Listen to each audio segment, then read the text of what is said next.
Hi, friends. What if one of the greatest leadership lessons in modern history was not delivered in a speech, not written into a law, but won? In 1995, a man who had spent 27 years in prison walked into a stadium filled largely with people who once saw him as their enemy, and he was wearing their team's jersey. In that moment, Nelson Mandela did something extraordinary. He did not just support a rugby team, he reframed the meaning of a symbol.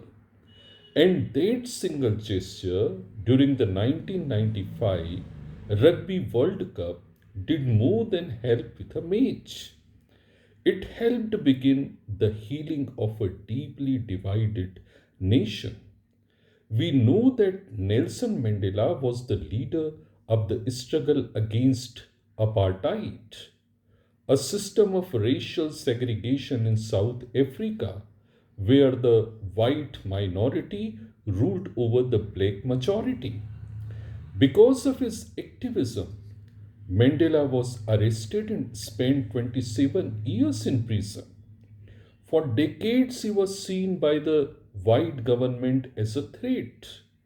But in 1994, apartheid officially ended. Mandela was released from prison and became South Africa's first black president. The country was now politically free, but emotionally it was still divided. After apartheid ended, many people feared violence. Black South Africans carried deep pain from years of injustice.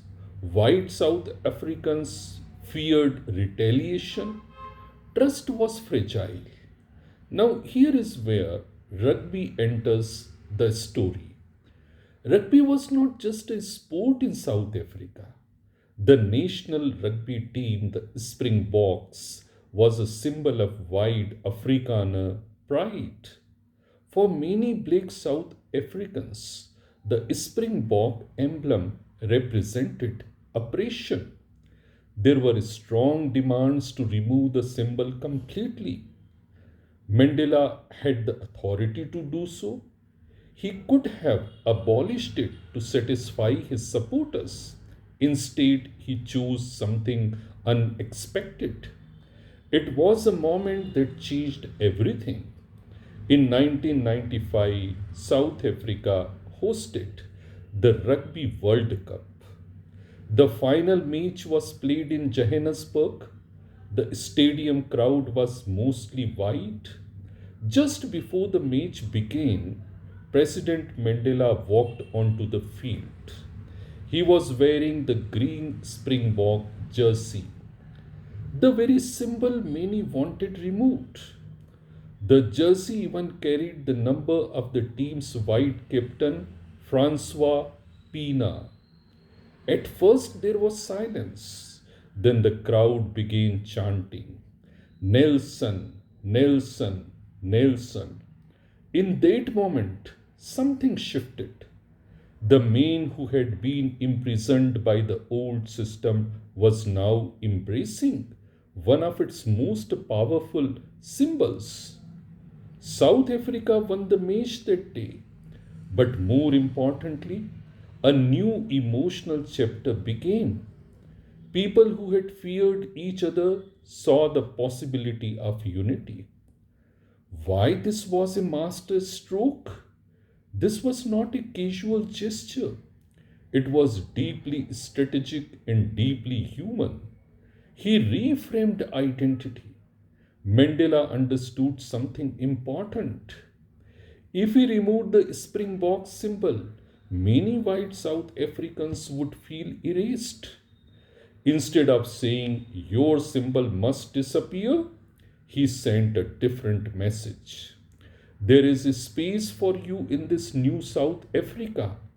He did not erase identity, he expanded it. He chose reconciliation over revenge. After 27 years in prison, no one would have blamed Mandela for being bitter. But he made a different choice. He chose magnanimity. When someone who has suffered chooses not to retaliate, it changes the emotional climate. It disarms fear. It builds trust. He used symbolism powerfully.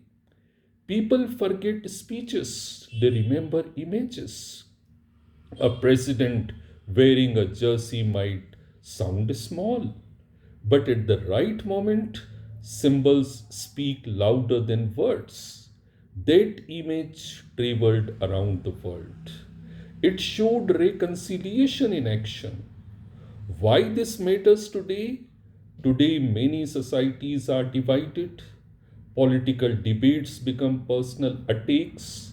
Social media often rewards outrage. Reconciliation can look weak, but Mandela showed something powerful. Strength does not always look like dominance. Sometimes strength looks like restraint. Sometimes it looks like generosity toward former opponents. He demonstrated that true leadership is not about defeating the other side. It is about creating a future where both sides can belong. There was a deeper lesson involved. The jersey healed a nation because the man wearing it had chosen not to be defined by bitterness. He acted from long term vision, not short term emotion.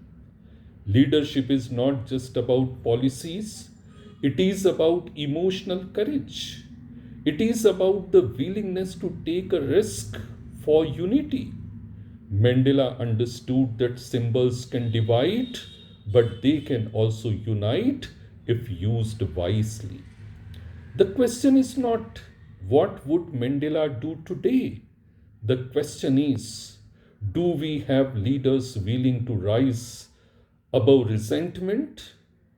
In a divided world, perhaps we need fewer loud arguments and more quiet acts of courage because sometimes history changes not through force but through what a leader chooses to wear.